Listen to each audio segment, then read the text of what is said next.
राधे राधे। राधे ज्ञान सागर में आप सभी का स्वागत है। आइए हमेशा की तरह ज्योतिष की श्रृंखला में आज हम बात करते हैं। जैसे कि मैंने पिछले वीडियो में आप लोगों को कहा कि हमारे जीवन में पितृदोष किस प्रकार से बन जाता है, पितृदोष लगने के लक्षण क्या क्या होते हैं। जिन लोगों के जन्म पत्री बनी नहीं है ऐसे लोगों को भी अपने दैनिक जीवन में लंबे समय से दिखाई देने वाले ऐसे लक्षणों के द्वारा हम पितृदोष के विषय में ज्ञात करके उनके उपाय किए जा सकते हैं। इसके विषय में मैंने कुछ लक्षणों के विषय में और खास करके जिन लोगों की जन्म पत्री बनी हुई है या फिर कुंडली बनी हुई है ऐसे लोगों की जन्म पत्री देख करके किन किन भावों में किस किस तरीके से ग्रहों की स्थिति होने पर यह दोष लग जाता है, इसके विषय में आप लोगों को संक्षेप में एक मोटा मोटा जानकारी मैंने आप लोगों को दिया है। तो आज हम बात करते हैं कि पितृदोष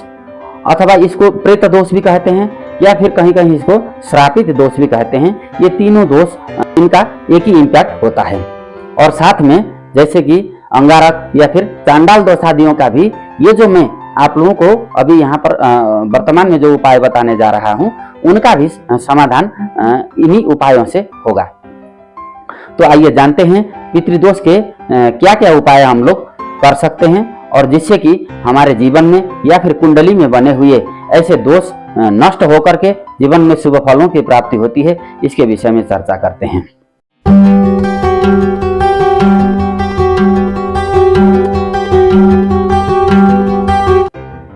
सर्वप्रथम जिन लोगों के कुंडली में पितृदोष बना हुआ है ऐसे लोगों को शनिवार और मंगलवार के दिन में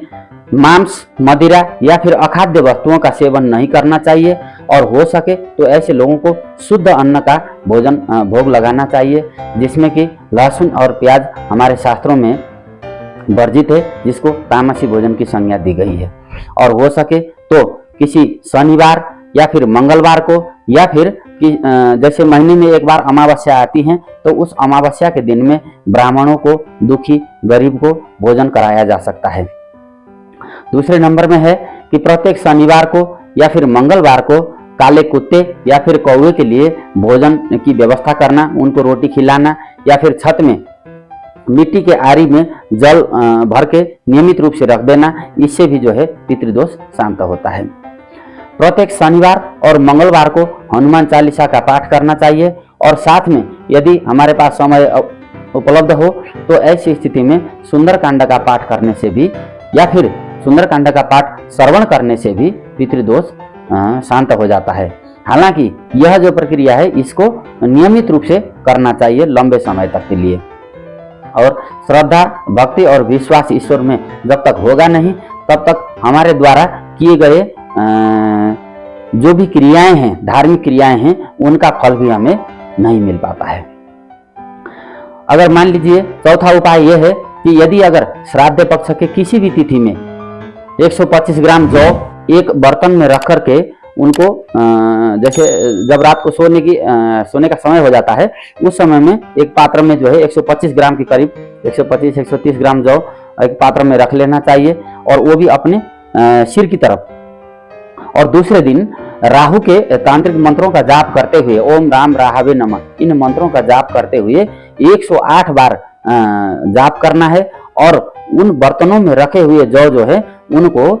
पशु पंक्षियों को विशेष करके चारे के रूप में उनको डाल देना चाहिए। यदि अगर श्राद्ध पक्ष में यह कार्य नहीं किया जाता है तो प्रत्येक शुक्रवार के रात को सिराने में रखना है और शनिवार की सुबह प्रातः काल में इस कार्य को कर लेना चाहिए। कम से कम इस कार्य को, इस विधि को करते हुए भी 21 शुक्र और शनिवार को मिला करके 21 बार करें तो भी पितृदोष शांत हो जाता है। इसी प्रकार से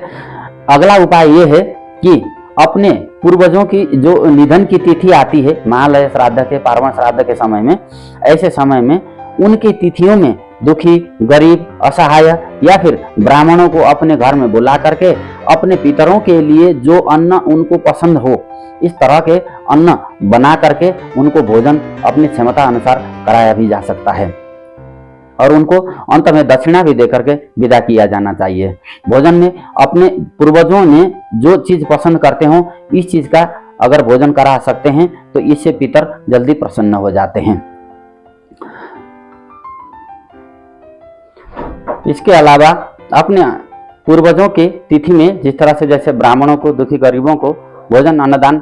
किया जाता है और अपने सामर्थ्य के अनुसार अन्नदान, वस्त्र, भेंट, दक्षिणा इत्यादि देकर के विदा भी किया जा सकता है। अगला उपाय है कि किसी वीरवार के दिन में, बृहस्पतिवार के दिन में अपने पितरों को याद करके एक लोटे में जल, दूध और काले तिल को मिला करके पीपल के वृक्ष में आपके घर के आसपास होता ही है, वहां जाकर के दिन के समय में पीपल की जड़ में उस जल, तिल, दूध मिश्रित जल को जो है अर्पण करके पीपल की 3 बार परिक्रमा करके अपने पितरों को याद करके हमारे पितरों के मेरे जीवन में जो भी पितृदोष लगा है इसके लिए मैं अपने पितरों से क्षमा याचना करता हूँ, इस भावना के साथ इस तरह से क्रॉस करके कानों को, दोनों कानों को पकड़ करके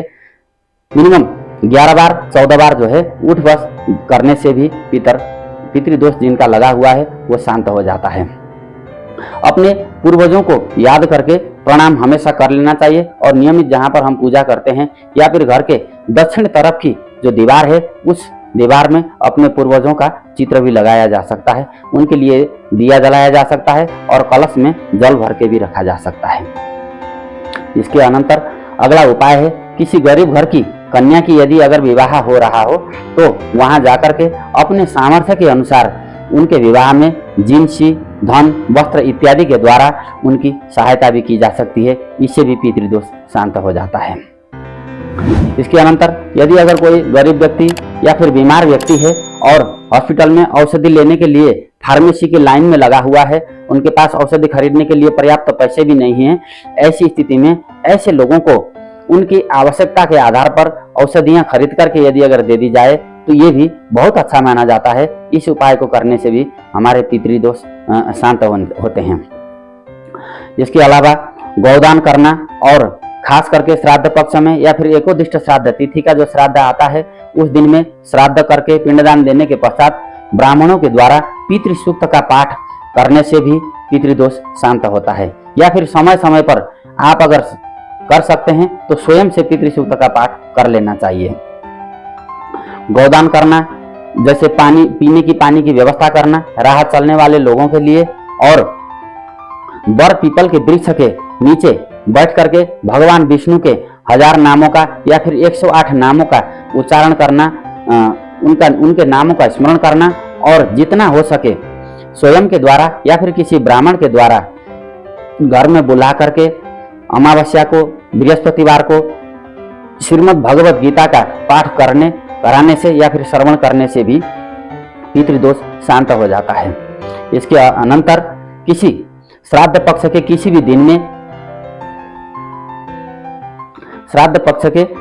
दिन में या फिर अमावस्या के तिथि के दिन में जाकर के भगवान शंकर जी के शिवलिंग में जाकर के गन्ने का रस चढ़ाना या फिर कोई सुगंधित पदार्थ उनको अर्पण करना या फिर गंगा जल से उनको स्नान कराते रहने से या समय समय पर शिव जी की अभिषेक करते रहने से भी और साथ में ओम नमः शिवाय इस मंत्र का जाप करते रहने से भी पितृदोष शांत हो जाता है। इसके अलावा भी और भी बहुत सारे उपाय हैं जिनको मैं फिर इसी के भाग 2 में आप लोगों को बताऊंगा। राधे।